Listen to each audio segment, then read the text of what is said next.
Bonjour à tous et bienvenue dans l'épisode 4 du podcast Atelier Time. Déjà le 4e épisode. Vous commencez donc à me connaître maintenant.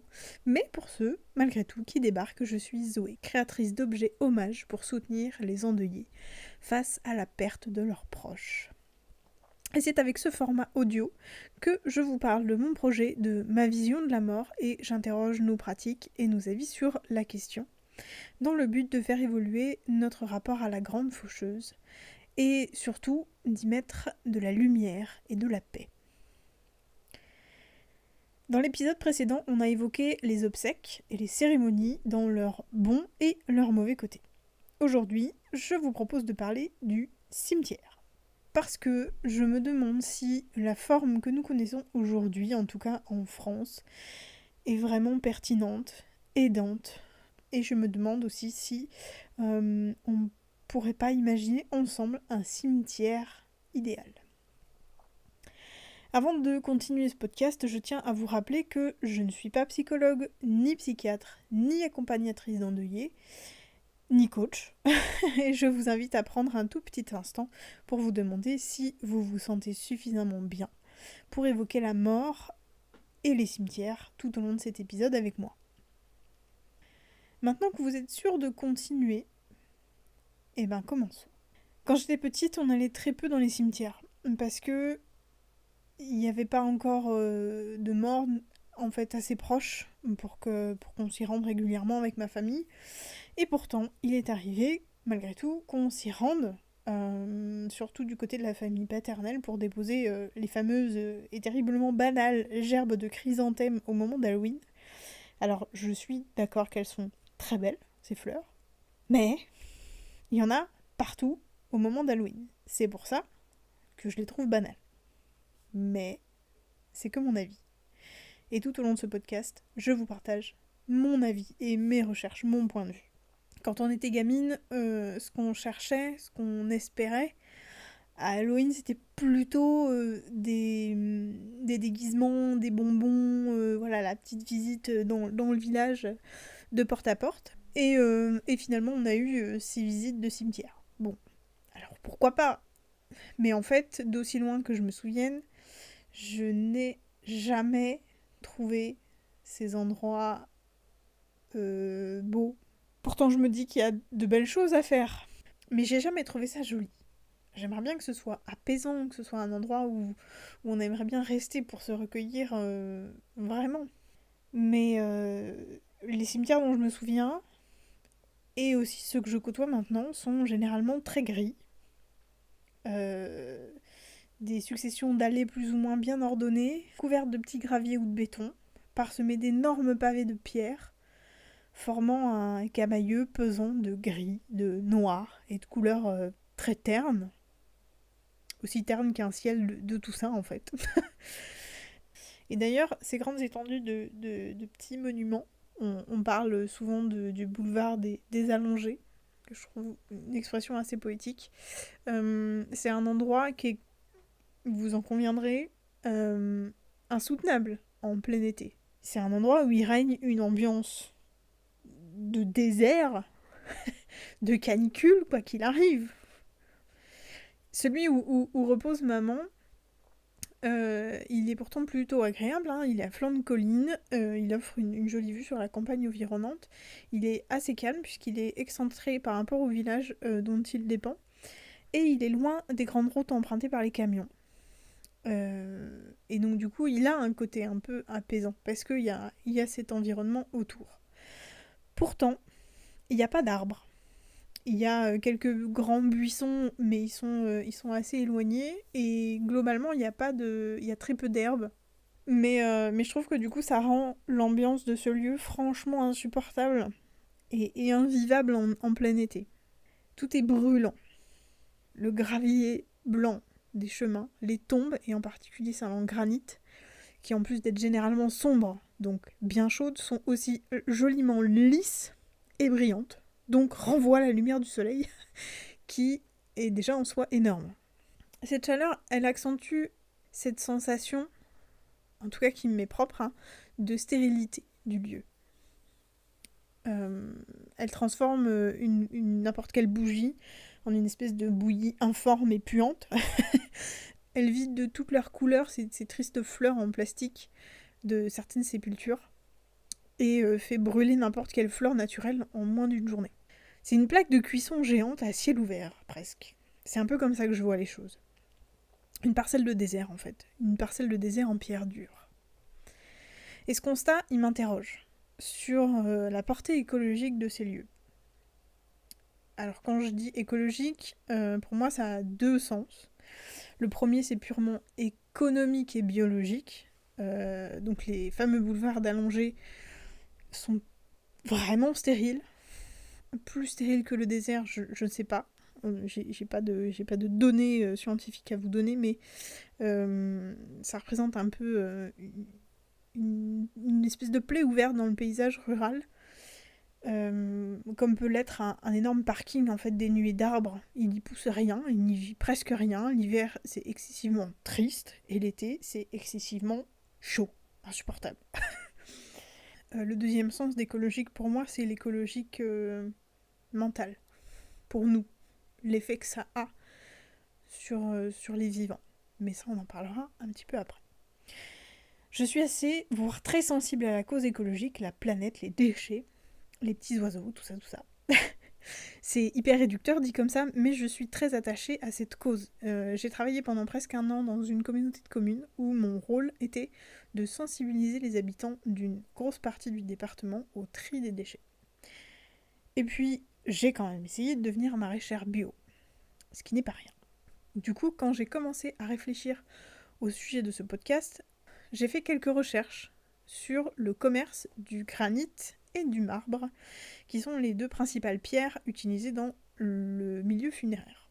Alors je vous le cache pas, je m'en doutais un petit peu, mais une tombe en granit ou en marbre, c'est carrément pas écolo du tout. En fait, le marbre provient soit de Turquie ou d'Italie, déjà. Le granit, quant à lui, peut provenir de Scandinavie, de Norvège, de Suède, mais également de Chine, d'Inde, voire du Brésil ou de l'Afrique du Sud en fonction des couleurs ou des motifs souhaités. C'est-à-dire que si c'est du noir, je crois qu'il vient de Chine, et si c'est des motifs veinés ou des éclats, machin, etc., ça peut venir d'autres endroits. Effectivement, il y a quelques carrières de granit en France, en Bretagne et dans le Tarn notamment, mais ils font du marbre gris et du marbre rose veiné, si mes souvenirs sont bons. Donc, pas forcément les plus utilisés maintenant, puisqu'ils sont un peu tombés dans la disgrâce, hélas. Mais je suis tombée avec mes recherches sur un article publié chez RFI en 2020, donc plutôt récent, qui expliquait que les carrières françaises ne fournissaient qu'environ 20% du marché. Alors évidemment, l'article ne précise pas s'il s'agit du marché français ou du marché mondial. Ce qui est deux choses complètement différentes. Mais il dit surtout que nous, en tant que Français, on importe à foison des pierres qui viennent de l'autre bout du monde, parce qu'en France, on n'a pas toutes les couleurs possibles, et surtout que les pierres françaises sont plus chères. Alors je me sens pas de taille à évoquer la géopolitique et la mondialisation avec vous, et de toute façon ce serait malvenu dans un podcast sur la mort, mais je pense que c'est important de s'interroger sur ce commerce. Regardez, visualisez, là maintenant, nos cimetières en France. Regardez toutes ces étendues de pierres exotiques, de ces énormes pierres exotiques. Imaginez donc, maintenant, toute l'énergie qu'il a fallu, rien que pour extraire un de ces blocs, de la taille d'une pierre tombale donc, d'une montagne. Imaginez ensuite l'énergie, les moyens matériels et donc financiers, qu'il a fallu pour faire venir ce bloc d'Afrique du Sud, du Brésil ou de Chine jusque chez nous. Sans oublier qu'une fois en France, il faut déployer encore beaucoup d'énergie pour tailler la pierre dans les bonnes formes et dans les bonnes proportions, la polir et la graver et la poser. Sans évoquer les déchets de production qui sont des déchets à gérer et qui ne sont pas des déchets très très simples à gérer. Clairement, ça se pose là en termes d'impact environnemental. Le bilan carbone, il est pas bon du tout. Alors autant je conçois bien qu'on importe et qu'on exporte des produits, en particulier les produits agricoles, bien qu'il y ait un bon paquet de trucs à dire sur le sujet. Mais il s'agit de nourriture et de produits qu'on peut faire pousser plus ou moins tous les ans. Là, importer un énorme bloc de pierre de l'autre bout du monde pour graver le nom de papy dessus, personnellement, je m'y retrouve pas. Et en même temps, je suis obligée de vous l'avouer. Quand maman est décédée, avec ma soeur, on a reçu quelques sous.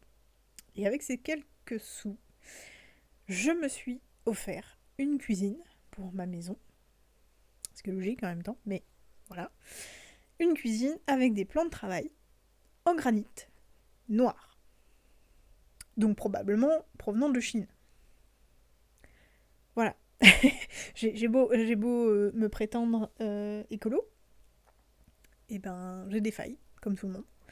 Mais avec ce podcast, je me suis fait la réflexion que en fait c'est comme si je mangeais et que je cuisinais sur la tombe de ma maman. Voilà, c'est un peu étrange, je pense, dit comme ça, mais c'est un peu ce que je ressens. Je me dis que tout l'argent qu'elle nous a légué, oui, j'ai acheté du granit, mais je l'ai acheté pour ma maison, pour moi, pour me nourrir et nourrir ma famille. Et en même temps, je préfère me dire ça. C'est une démarche qui est plus, à mes yeux, dans le vivant, dans le fertile. Plutôt que de poser cette énorme pierre sur le corps de ma maman, ou n'importe qui d'ailleurs, comme si on voulait être certain qu'il bougera pas de là où on l'a mis. Ou qu'on le volera pas d'ailleurs. Alors qu'on sait très bien que ça n'arrivera pas. Eh bien, moi je préfère manger sur mon plan de travail en granit. Ou sur ma tombe en granit. Ça dépend comment on voit les choses. Mon père, quand il a entendu ma vision des choses, il a trouvé que c'était tordu. Alors dites-le moi dans les commentaires si vous trouvez que c'est si tordu que ça. En tout cas, ça me permet de rebondir, puisque, comme je vous l'ai dit tout à l'heure, je m'interroge aussi sur l'effet psychologique de ces immenses pierres tombales sur les endeuillés. Et c'est là qu'intervient le deuxième sens d'écologique à mes yeux. Déjà visuellement, je trouve que c'est pas ouf. Enfin moi, je trouve pas ça ouf. C'est devenu quand même relativement ringard, maintenant, les granites. Rose, veiné, gris, moucheté, etc. Et effectivement, c'est une matière noble et naturelle, mais ça reste dans des tons très tristes. Il y a une palette de couleurs pour les granites qui est ultra terne. Effectivement, les plus répandus, c'est le gris, le noir et un peu le rose. Il y en a certains des verts, qui sont magnifiques, mais qui sont encore plus rares, donc encore plus chers, et qui restent très sombres en fait. Même s'ils sont verts et veinés, ils sont très sombres. Un plan de travail en granit, je trouve qu'à une cuisine, il donne de la prestance. Si tu mets le même plan de travail en granit dans ton jardin à toi, ça ressemblera forcément à une tombe. Ou même n'importe quelle sculpture en granit.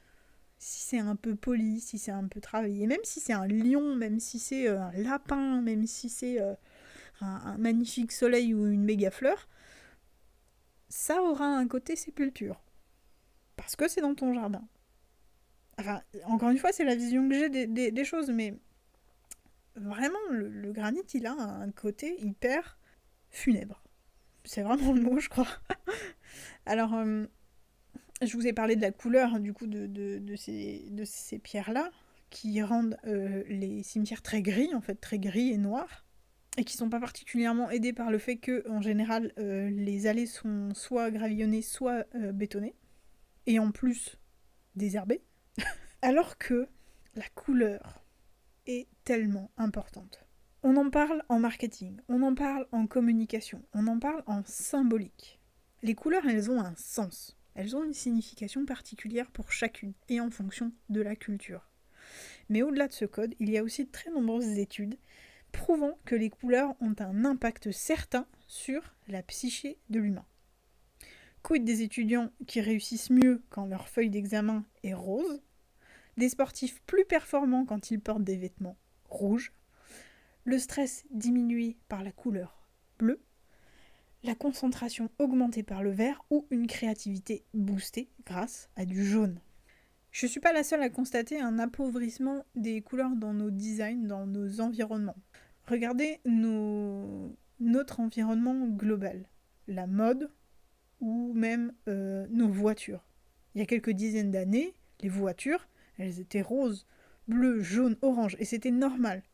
Aujourd'hui, si on observe un parking, ce sera certainement pas aussi varié. Et on jugera même d'ailleurs les voitures jaunes ou bleues comme criardes cherchant à se faire remarquer. C'est plutôt triste, non? En fait, les parkings ressemblent à des cimetières.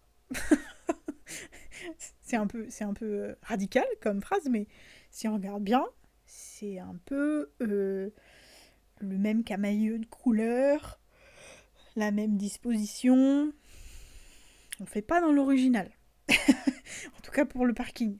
Enfin, je sais pas si c'est le parking qui s'inspire du cimetière ou le cimetière qui s'inspire du parking, mais bon, pour moi, il y a un lien qui devrait pas y avoir. C'est autant un problème pour moi que d'avoir une voiture noire qu'une tombe grise, en fait. On pourrait évidemment parler des fleurs qui mettent de la couleur dans les cimetières. Mais je vous dirais que les fleurs ne sont pas non plus écologiques, en tout cas pour moi. Parfois, hors saison, elles sont cultivées sous serre pour la plupart et rarement à proximité, donc ça veut dire qu'elles viennent de loin.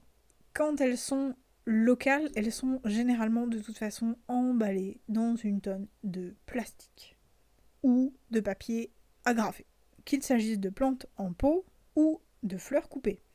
Et est-ce qu'il y a vraiment besoin d'évoquer les fausses fleurs en plastique qui se décolorent à une vitesse folle et finissent à la poubelle parce qu'elles sont changées tous les 3 à 6 mois en moyenne. Bien sûr, j'ai acheté et offert ce genre de bouquet ou de plantes pour un enterrement. Je ne suis pas toute rose. De la même manière que je ne suis pas toute rose non plus sur mon granit noir. Bien sûr que la plupart de ma famille repose sous ces fameuses dalles de granit, à l'exception de ma mère. Je m'interroge simplement sur la pertinence d'avoir des lieux de recueillement aussi tristes, sur des sépultures qui nous survivront plus que nécessaire, et sur la lourdeur physique de ce que nous posons sur les corps de nos proches. Je sais que maman voulait être enterrée dans le cimetière du village où elle a habité, mais je sais aussi qu'elle aurait préféré être dans la terre. Ce qui ne s'est pas passé. Pourtant on a fait de notre mieux, mais on nous a mis quelques bâtons dans les roues, à commencer par les pompes funèbres, avec qui du coup on a organisé les obsèques. Et au moment de l'organisation, donc on nous a demandé d'acheter une concession en cimetière, en nous disant que les enterrements dans la terre, donc, ne se faisaient plus. Et qu'on n'avait que l'option du caveau. Donc on a acheté un caveau. Voilà, on a été plus ou moins mal renseignés, mais d'après les pompes funèbres qu'on avait choisies, être enterré dans la terre, ça ne se faisait plus. Ce qui est faux. Sachez-le. Bien sûr qu'il est encore possible de mettre son cercueil dans de la terre. Ce n'est plus ce qui est fait majoritairement, c'est tout.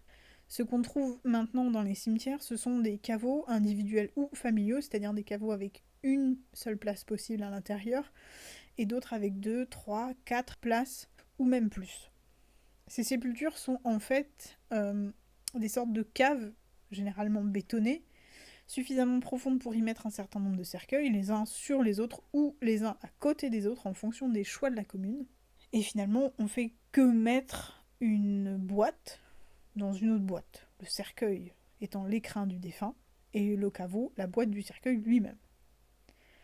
Je suppose que ce système évite de la peine aux fossoyeurs, puisque une fois le caveau en place, il suffit de retirer la personne à l'intérieur pour y mettre quelqu'un d'autre, sans effort entre guillemets, quand le moment sera venu.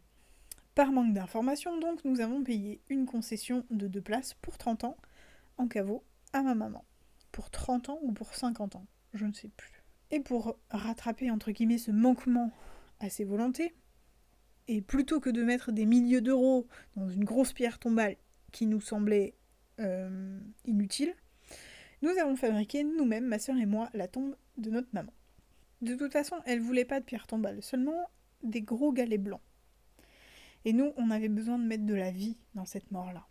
Alors on a fabriqué un grand cadre en bois qu'on a posé sur les dalles, entre guillemets, provisoires de la tombe.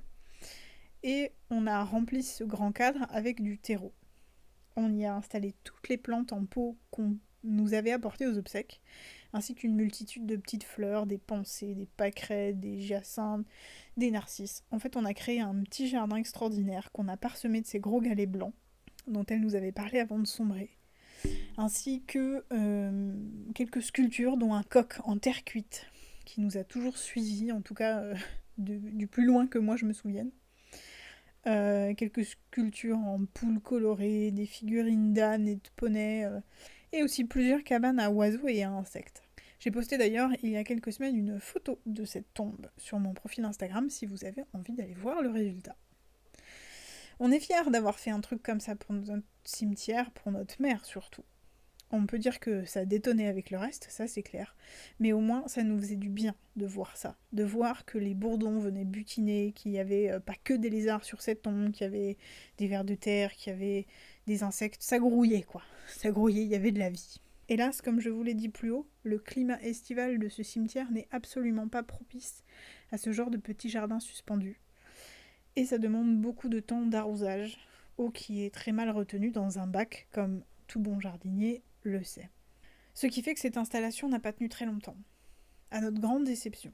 Aujourd'hui, il y a toujours les galets, les cabanes à oiseaux et à insectes, l'ananas, le coq, les poules, les ânes. Mais il n'y a plus de fleurs, il n'y a plus de vie, encore une fois. On aimerait beaucoup refaire l'installation similaire au jardin qu'on avait fait, mais je ne trouve pas d'options qui me conviennent. J'ai pas envie de mettre le prix de ma cuisine dans une tombe, puisqu'il existe des tombes, encore une fois, en granit, quelle surprise, qui crée cet espace de bac comme ça dans lequel on peut mettre ce qu'on veut en fait, donc de la terre et n'importe quelle plante. Mais j'ai pas l'argent pour faire ça, donc et je ne le souhaite pas. Mais j'aimerais remettre de la vie dans ces endroits, et en particulier celui-là puisque c'est celui où je me rends le plus régulièrement, parce que ça me semble si important, si essentiel dans les cimetières. Déjà parce que ce serait l'occasion de faire un cocon de vie autour de ce lieu qui protégerait et abriterait facilement toute une faune et une flore locale et sauvage. Et d'autre part parce que ça rendrait ces lieux apaisants, agréables. On y viendrait vraiment pour trouver du réconfort et du calme. Bien sûr qu'il y a déjà ce genre de lieu qui existe. Je pense par exemple au cimetière où mon grand-père est enterré avec d'autres membres de ma famille. Il s'agit d'une parcelle au milieu d'une très belle forêt qui est donc entourée de grands arbres, ce qui en fait un petit écrin qui reste plutôt frais en été. La dernière fois que j'y ai fait un tour, j'y étais frappée par la taille des concessions. Elles sont si grandes qu'on peut mettre 4 pierres tombales. Certains s'en sont pas privés d'ailleurs, et puis d'autres ont installé de vrais petits jardins de mémoire où reposent sous un monument en pierre local pour le coup, parfois jusqu'à 18 personnes. Et oui, j'ai compté. Et je vous ai montré ce cimetière en vidéo sur mon compte Instagram.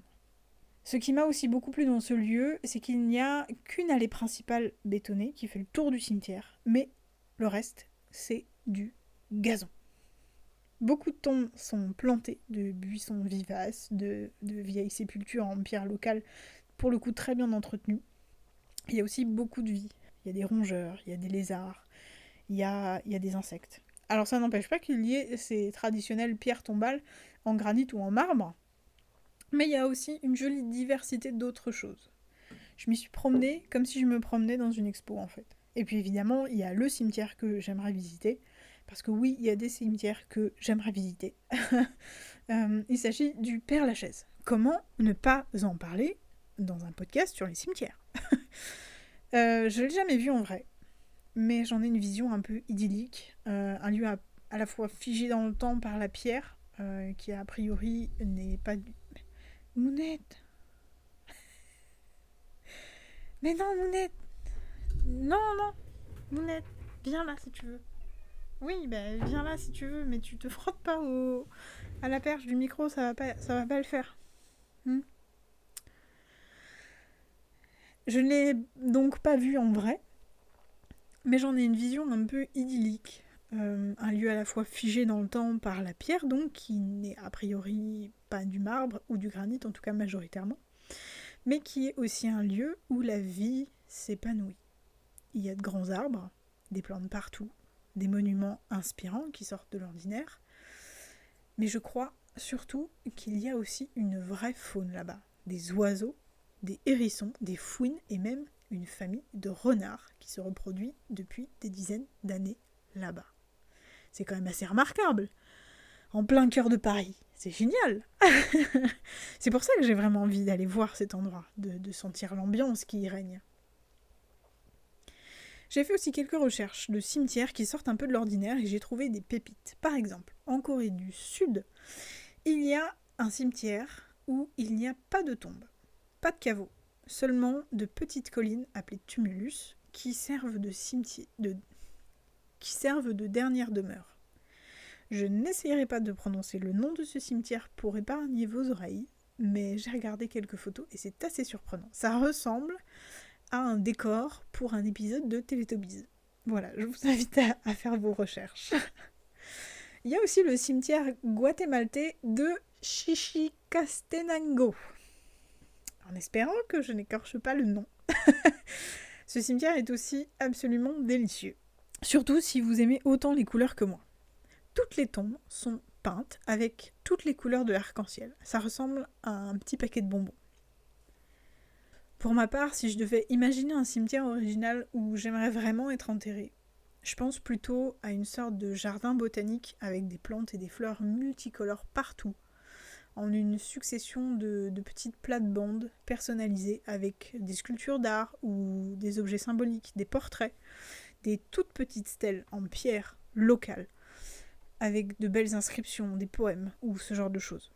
Des arbres aussi évidemment, une fontaine, des bancs un peu partout pour pouvoir se recueillir confortablement, se reposer un instant et peut-être apercevoir un écureuil, observer un oiseau, prendre un bain de sable ou d'eau, ou simplement regarder la pluie tomber et abreuver ce jardin plein de beauté. Bien sûr, un endroit comme ça demanderait de l'entretien, au même titre que n'importe quel parc floral ou potager d'ailleurs. Mais est-ce que ce serait pas aussi l'occasion de créer des emplois et de proposer à des paysagistes en manque d'œuvres ou à des étudiants en paysagisme de réaliser des installations personnalisées en lien avec la famille et le défunt? Est-ce que ce serait pas génial de créer un nouveau cimetière où la sépulture de chaque défunt serait un pommier, un rosier, une vigne, une parcelle de blé ou de pensée? Et bien sûr, on pourrait y installer des petits bacs de sable pour créer des jardins zen, par exemple, de petites fontaines pour abreuver les abeilles, de la ruche qui orne la tombe d'à côté, ou encore un totem en bois ou en pierre qui représente tout ce qu'a aimé ou fait la personne qui repose en dessous. Les paysagistes deviendraient de véritables membres de l'équipe des pompes funèbres, à proposer des dessins, des ornements, des associations de plantes uniques et sur mesure pour les familles. Le cimetière deviendrait un lieu de vie où des gens travailleraient, où on aimerait passer du temps parce que c'est beau et qu'on s'y sent bien. Un lieu où la vie continuerait parce que je crois sincèrement que le plus bel hommage qu'on puisse faire à nos défunts, c'est de vivre et de vivre à fond, de vivre pleinement avec lumière et joie. Ces cimetières dépendent énormément du choix qu'on fait pour notre corps après notre mort. Et on en a plusieurs. On a donc le fait d'être enterré, on a celui d'être incinéré, qui induit d'autres choix que cette fameuse pierre tombale dont j'ai parlé tout au long du podcast. Être incinéré, ça sous-entend choisir une urne, donc une toute petite et jolie boîte pour y reposer. Choisir une place en columbarium ou alors choisir un lieu où épandre nos cendres. Et puis aussi, il se développe de plus en plus d'autres options qui, j'espère, vont devenir majoritaires au fur et à mesure du temps. En tout cas, je souhaite, pour moi-même, que dans 50 ans, l'option de compostage du corps humain soit possible. Je veux être compostée. Voilà, comme ça, clairement, il n'y a pas de problème, on pourra m'enterrer et je pourrai en tout cas, continuer à nourrir des plantes et peut-être aussi ma famille qui aura choisi éventuellement de planter un pommier ou même un potager sur ma tombe, sur ma terre même. J'aimerais bien que vous me racontiez votre cimetière à vous. Le cimetière idéal, celui qui est un peu au fond de votre cœur. Et puis aussi, j'aimerais bien que vous me racontiez ce qui vous plaît et ce qui vous déplaît dans les cimetières que vous côtoyez. Celui qui est dans votre ville ou dans votre village, ou celui dans lequel est inhumé quelqu'un que vous aimez. J'aimerais beaucoup que vous me racontiez aussi ce que vous avez choisi pour la sépulture de votre proche. Vous pouvez le faire soit dans les commentaires sur les plateformes qui permettent d'en laisser un, sinon vous pouvez me rejoindre sur les réseaux sociaux, sur le compte de Atelier, mon entreprise créative, qui est donc à l'origine d'Atelier Time. Et vous pouvez aussi vous rendre sur mon site internet atelier.fr, ateliyeah.fr, dans la rubrique communauté pour partager votre témoignage et ainsi nourrir ce podcast. Merci beaucoup pour votre écoute. C'était l'épisode Réinventer les cimetières du podcast Atelier Time, créé, réalisé et présenté par moi-même, Zoé Bouillé-Rosselot, et mon entreprise créative, Atelier. Je compte sur vous pour me retrouver sur les réseaux sociaux et en attendant le prochain épisode qui sortira dans 15 jours, prenez soin de vous.